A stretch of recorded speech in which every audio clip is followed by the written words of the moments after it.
बजाजचं EMI card, ह्या EMI कार्डवरती आपण 3 लाखाच्या लिमिटपर्यंत कोणतीही वस्तू EMI वरती घेऊ शकतो। हे कार्ड सगळ्यात जास्त वापरतात कारण ह्याच्यावरती 0% इंटरेस्ट असतो।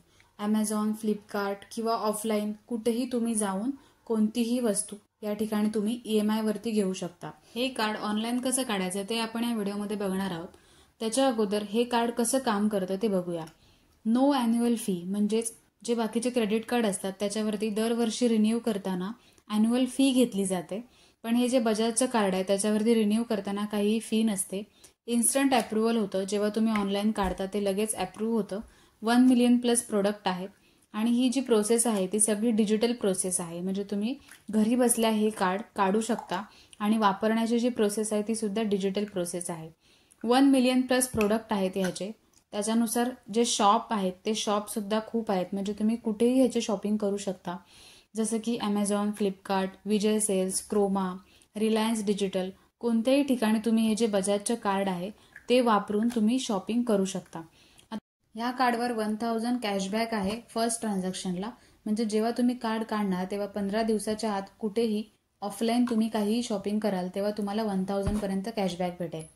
आता हे कार्ड आहे ते कसं काढायचं, मी व्हिडिओच्या डिस्क्रिप्शनमध्ये लिंक दिलेली आहे, त्या लिंकवरती क्लिक करून तुम्ही ह्या बजाजच्या साईटवरती येऊ शकता।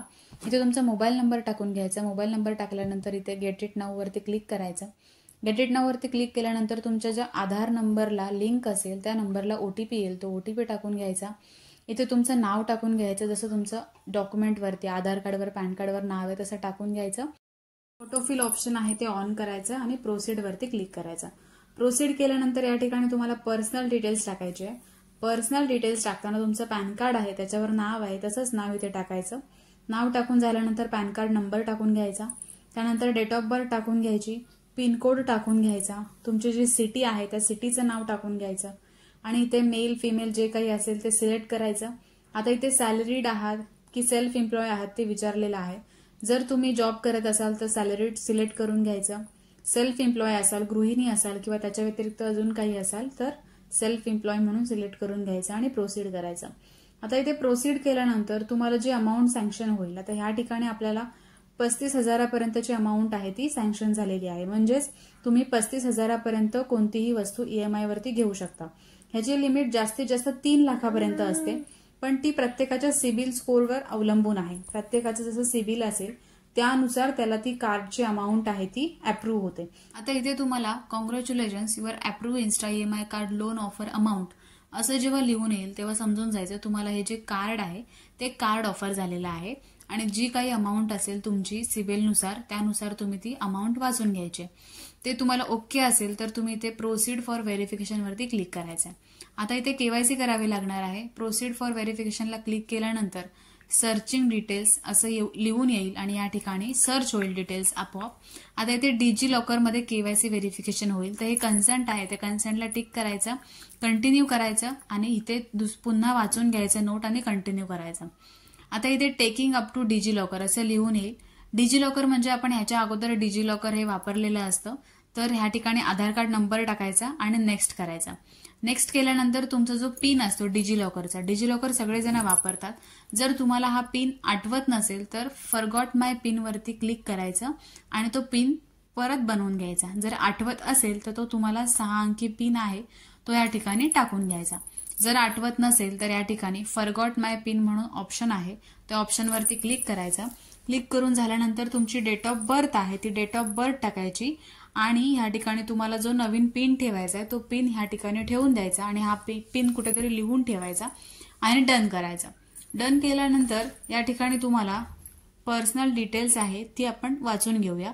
आता इथे आपण 2च कार्ड देणार आहोत, म्हणजे आपलं प्रूफ म्हणून आधार कार्ड आणि पॅन कार्ड हे दोन्ही ह्या ठिकाणी ऍक्सेप्टेबल असणार आहेत। तर ह्या दोन्ही ठिकाणी आपण आधार कार्ड आणि पॅन कार्ड दिलेलं आहे। त्याच्यानंतर आता आपल्याला KYC करायचे, तर खाली जो ऑप्शन आहे पर्पज म्हणून त्याच्यावरती क्लिक करायचा आणि नो युअर कस्टमर म्हणजे KYC ह्या ऑप्शनवरती क्लिक करायचा। आता ह्या ऑप्शनवरती क्लिक केल्यानंतर या ठिकाणी अलाव म्हणून करायचा। अलाव केल्यानंतर आपली जी डिटेल्स आहे ती आपोआप फेच केली जाईल। पहिलं ई-मॅन्डेट करावं लागायचं, पण आता ह्या कार्डची प्रोसिजर बदललेली आहे, आता डायरेक्ट KYC होते।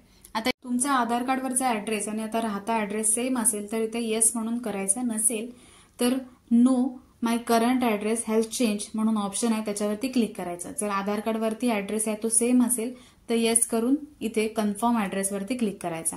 कन्फर्म ऍड्रेस केल्यानंतर केवायसी व्हेरिफिकेशन सक्सेसफुल असं लिहून येईल. आता तुम्हाला या ठिकाणी रिलेशनशिप डिटेल्स टाकायचे, मदर, फादर आणि स्पोस. तर या ठिकाणी आपण स्पोसचं नाव लिहून घेऊया. नाव लिहून झाल्यानंतर इथे प्रोसीड वरती क्लिक करायचं. प्रोसीड केल्यानंतर या ठिकाणी आपल्याला वन टाइम जॉईनिंग फी असते 530 रुपये. हे कार्ड काढताना ह्याची वन टाइम जॉईनिंग फी असते. ह्या कार्डबद्दल तुम्हाला आधीच सांगितल्याप्रमाणे जेव्हा आपण रिन्यू करतो दरवर्षी तेव्हा ह्याची काहीही फी नसते, फक्त ह्याची एकदाच फी असते 530 रुपये. तर इथे अप्लाय प्रोमो कोड म्हणून ऑप्शन आहे. 1000 पर्यंत तुम्हाला कॅशबॅक मिळतो जेव्हा तुम्ही हे कार्ड काढता. ते कार्ड काढल्यानंतर 15 दिवसाच्या आत तुम्ही कोणत्याही ऑफलाईन जवळच्या कोणत्याही स्टोअरवरती जाऊन तुम्ही जर शॉपिंग केली तर त्याच्यामध्ये तुम्हाला 1000 पर्यंत आहे तो कॅशबॅक मिळून जातो. त्याच्यामध्ये तुमची ही वन टाइम जी फी आहे ती सुद्धा निघून जाते. पण ऑफलाईन तुम्हाला खरेदी करावी लागते तेव्हा तुम्हाला हे जी ऑफर आहे ती लागू होते, ऑनलाईन नाहीये. आणि हे कार्ड जेव्हा बनतं तेव्हा ऑनलाईन वापरण्याच्या अगोदर एकदा ऑफलाईन वापरावं लागतं. ऑफलाईन जेव्हा तुम्ही एकदा यूज करणार तेव्हा तुम्ही ऑनलाईन कोणतीही खरेदी करू शकता. त्याच्यानंतर तुम्ही प्रोसीड फॉर पेमेंटवरती क्लिक करायचं. त्यानंतर तुम्हाला इथे UPI, debit card, credit card असे ऑप्शन दिलेले आहेत. इथे आपण UPIने पेमेंट करणार आहोत. पे नाऊवरती क्लिक करायचं. पे नाऊवरती क्लिक केल्यानंतर तुम्ही स्कॅनरनी वगैरे पे करू शकता. आता इथे खूप सारे ऑप्शन्स दिलेले आहेत. तर तुम्ही जनरेट QR हा ऑप्शन आहे त्यावरती क्लिक करायचा आणि QRने तुमच्या फोनपे, गुगल पे किंवा जे काही ॲप असेल त्याने तुम्ही हे जे पेमेंट आहे ते करू शकता. आता इथे स्कॅनर आहे, स्कॅनर स्कॅन करून घ्यायचा आणि या ठिकाणी गुगल पेने पेमेंट करून घेतलेलं आहे. पेमेंट झाल्यानंतर या ठिकाणी अशा पद्धतीने 1 मिनिट लोड होईल. त्यानंतर तुम्हाला your Insta EMI card has been activated successfully. Card आहे ते पूर्णपणे डिजिटल आहे त्याच्यामुळे हे कार्ड आहे ते सेव्ह करून ठेवून द्यायचे फोनमध्ये.